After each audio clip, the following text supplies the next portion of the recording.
Start.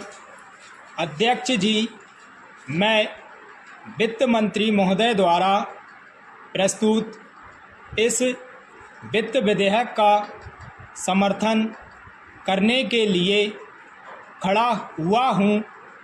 देश की अर्थव्यवस्था को मजबूत करने के लिए माननीय वित्त मंत्री जी ने बड़ी ही समझदारी के साथ इस बजट को तैयार किया है।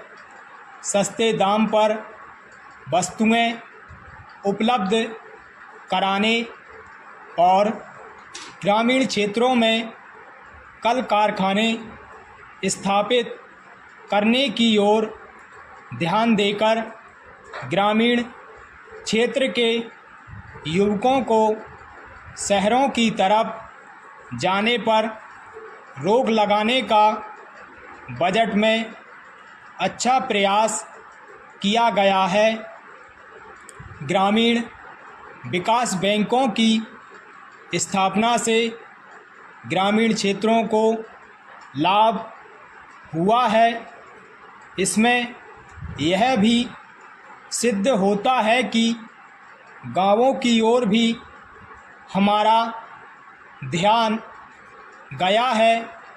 जब तक गांवों का विकास नहीं होगा तब तक इस देश का विकास संभव नहीं है। बजट में मध्यम आय के वर्ग की ओर भी ध्यान दिया गया है।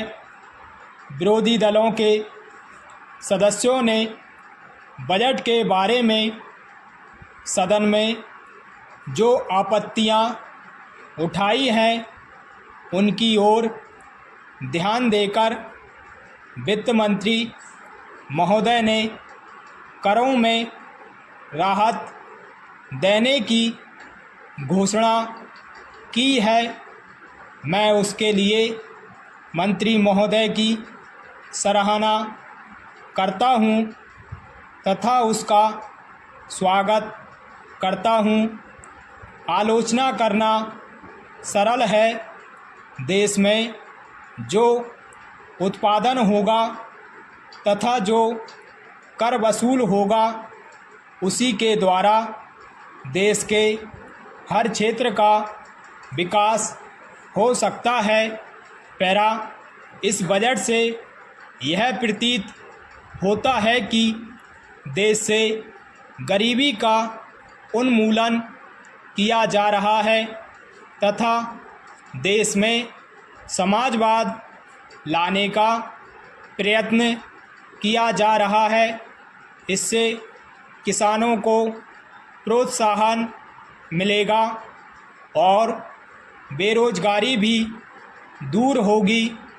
आम जनता को सस्ते मूल्य पर चीज़ें आसानी से उपलब्ध हो सकें तथा महंगाई ना बढ़े, इस बात को ध्यान में रखते हुए यह बजट तैयार किया गया है।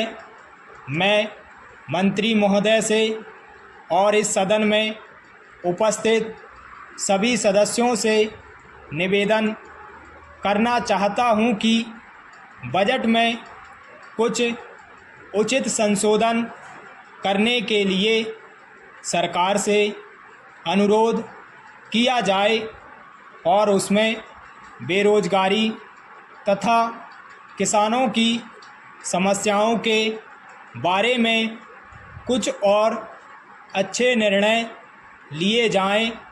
महंगाई के विषय में और चर्चा करने की मैं आवश्यकता नहीं समझता हूं, क्योंकि सभी सदस्य जानते हैं कि महंगाई को रोकने के लिए सरकार प्रयत्नशील है।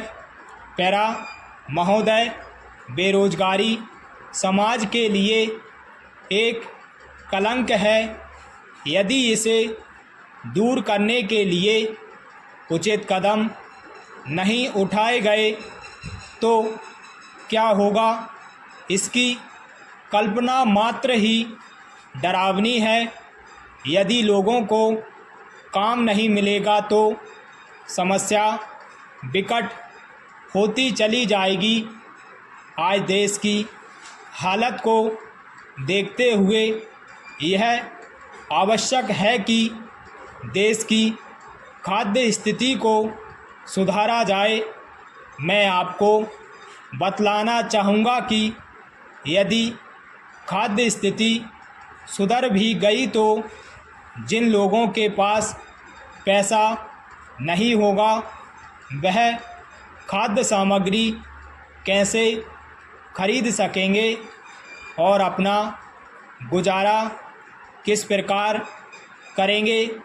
इसलिए यह आवश्यक है कि हम उन्हें इस योग्य बनाएं कि वे अपनी रोजी कमाकर खाद्य सामग्री खरीद सकें।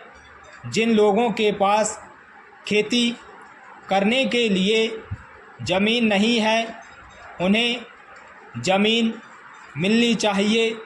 जिन लोगों के पास ज़मीन नहीं है ऐसे लोगों की संख्या अधिक है। स्टॉप।